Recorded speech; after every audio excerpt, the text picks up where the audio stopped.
The world began with a whisper. In the hush before the sun's arrival, the mountains seemed to hold their breath, as if the very earth was waiting for a secret to be revealed. There was a sense that something ancient and sacred was about to unfold, a moment suspended between night and day. Before sunrise, a pearly light touched the highest Himalayan peaks, as if the mountains themselves were waking from ancient dreams. The first rays crept slowly, painting the snow in delicate shades of silver and blue, hinting at the warmth to come. Each peak glowed softly, like the crown of a slumbering deity, and the world below seemed to pause in reverence. I stood wrapped in a woolen shawl, breath steaming in the crisp air, surrounded by a silence thick with anticipation. My heart beat in time with the slow awakening of the land, and every inhale tasted of ice and possibility. The cold was sharp, but it felt cleansing, as if the mountain air was stripping away yesterday's worries and leaving only the present moment. Below, valleys clung to darkness while the giants above prepared to greet the day. The contrast was stark. Shadows pooled in the lowlands, while the summits blushed with the promise of light. It was as if the mountains were guardians, holding the night at bay until the world was ready to awaken. The air felt sacred, scrubbing the world anew with every breeze.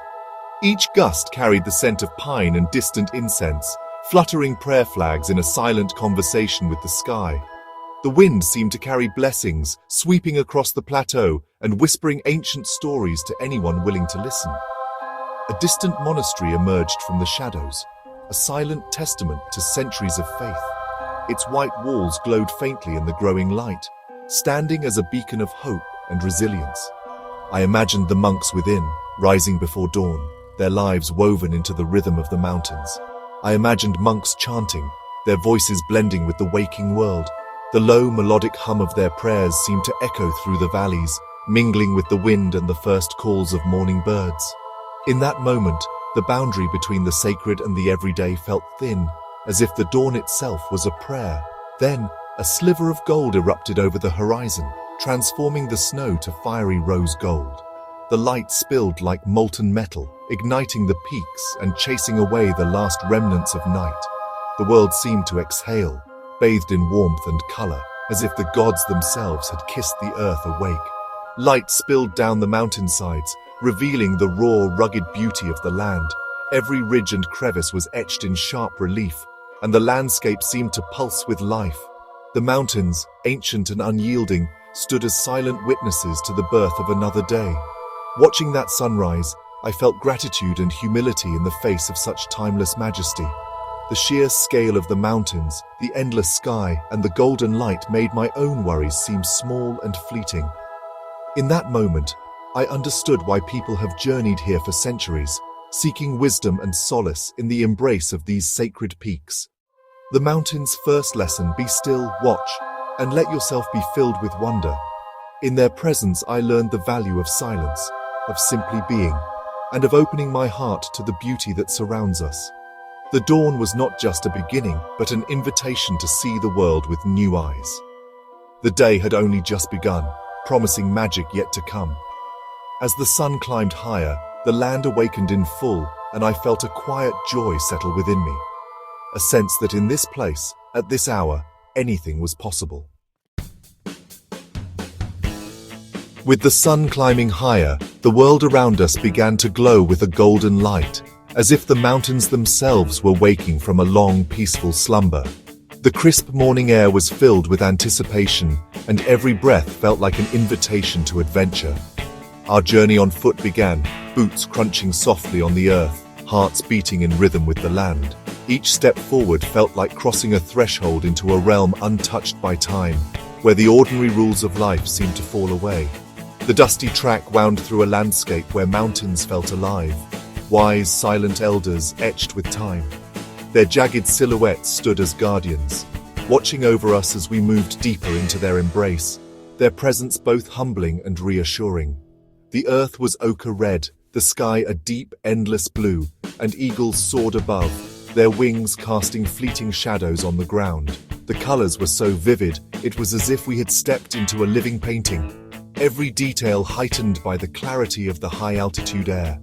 The emptiness was liberating, a space to breathe and simply be. In that vastness, the noise of daily life faded away, replaced by a profound sense of peace and possibility. The silence was not empty, but full, alive with the whispers of wind and the distant calls of birds.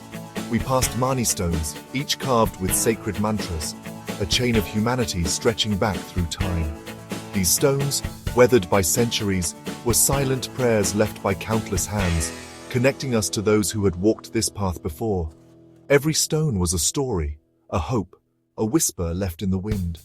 The fluttering prayer flags above them carried wishes skyward, their colors bright against the stark landscape, a reminder that even in solitude, we were never truly alone.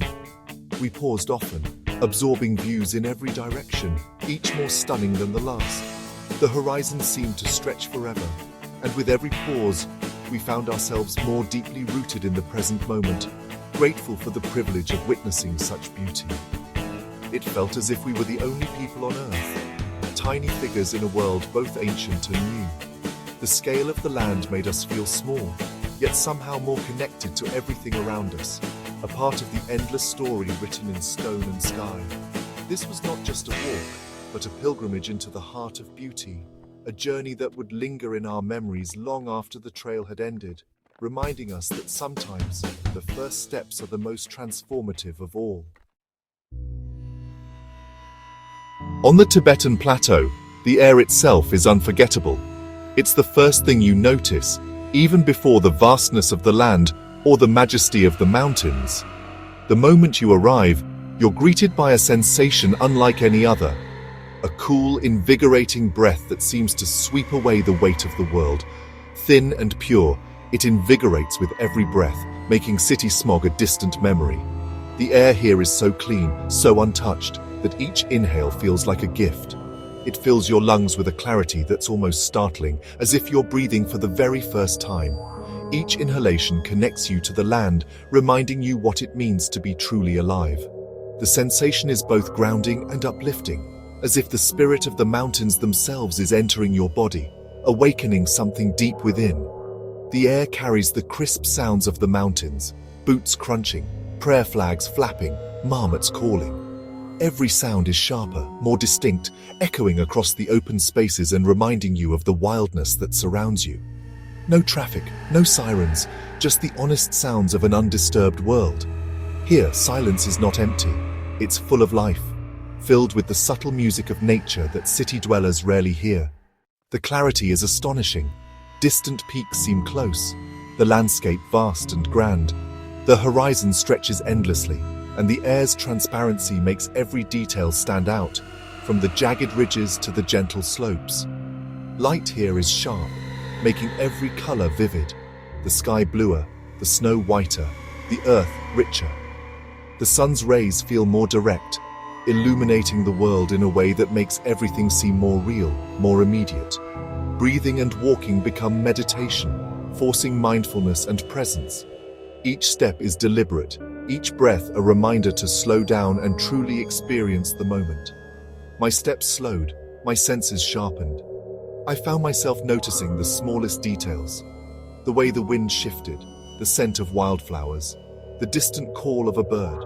I was no longer just an observer, but a participant in the life of the mountain, sharing a smile with a local, or pausing to watch a marmot dart across the rocks. I felt woven into the fabric of this place.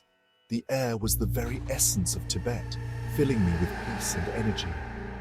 It was as if the land itself was breathing with me, sharing its ancient wisdom and serenity. It was truly the breath of Tibet, a living, vital force that lingers in memory long after you've left, calling you back to the mountains with every breath you take. By midday, we reached a nomadic family's stone house, smoke curling from the chimney.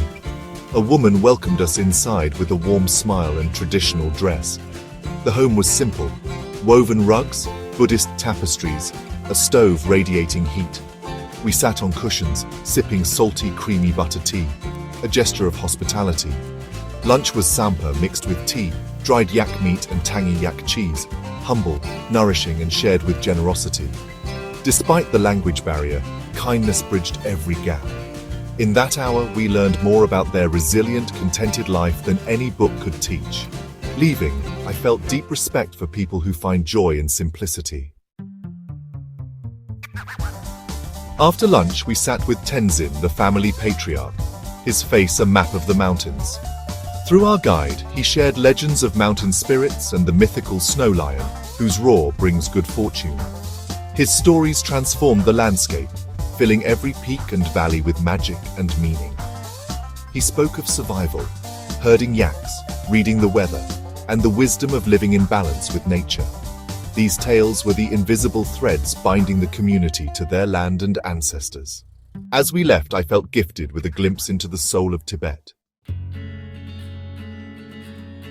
In the afternoon, we climbed toward a high mountain pass, where strings of colorful prayer flags fluttered in the wind. Tibetans believe the wind carries the blessings and good wishes printed on the flags across the land. At the pass, surrounded by a forest of flags, the air was alive with a chorus of silent prayers. Each color represented an element: sky, air, fire, water, earth. Touching the flags, I thought of the hopes and prayers left by countless travelers. We tied our own string, adding our wishes to the wind. It was a small act, but deeply meaningful, a promise to carry the spirit of the mountains with us. As we walked away, the sea of color faded, leaving a profound sense of peace. As the sun set, a golden hush settled over the valleys. The world glowed with gentle amber light, and the silence deepened. It was a time for quiet contemplation, to let the stillness wash over you. This silence was a presence, allowing thoughts to settle and clarity to emerge. My senses sharpened, the scent of earth, the cool breeze, the patterns of lichen on stone. Even a beetle's journey across a rock felt epic in this grand theatre. The silence was a rare gift, a reminder of the peace found in stillness. In a world of constant noise, this was true restoration. Sometimes the most profound experiences are found not in action, but in quiet. As night fell, the world transformed again. The sky became a deep indigo, ablaze with stars. No light pollution, just pure celestial brilliance. The Milky Way stretched overhead, constellations sharp and vivid. It felt as if the stars leaned down to listen, connecting Earth and cosmos. Awe and wonder filled me, making me feel both small and deeply connected to the universe. The ancient Tibetans gazed at this same sky, finding stories in the stars. I lingered in the cold, absorbing every detail of the spectacle. The silence was absolute. The mountains' dark silhouettes holding the universe. It was the perfect end to a perfect day. The memory of that star-filled sky was a final, powerful reminder of Tibet's magic. My day in the Tibetan mountains was more than a journey through beauty. It was a journey into the heart. From dawn's golden light to the starry night, every moment was a gift. This place doesn't just show you its beauty, it makes you feel it in your soul. I invite you to join me. Close your eyes, breathe the crisp air, and feel the wonder. The magic of Tibet is real, waiting for anyone with a heart open to awe. Let's keep the wonder alive, share it, and explore this magnificent world together. Thank you for sharing this day with me.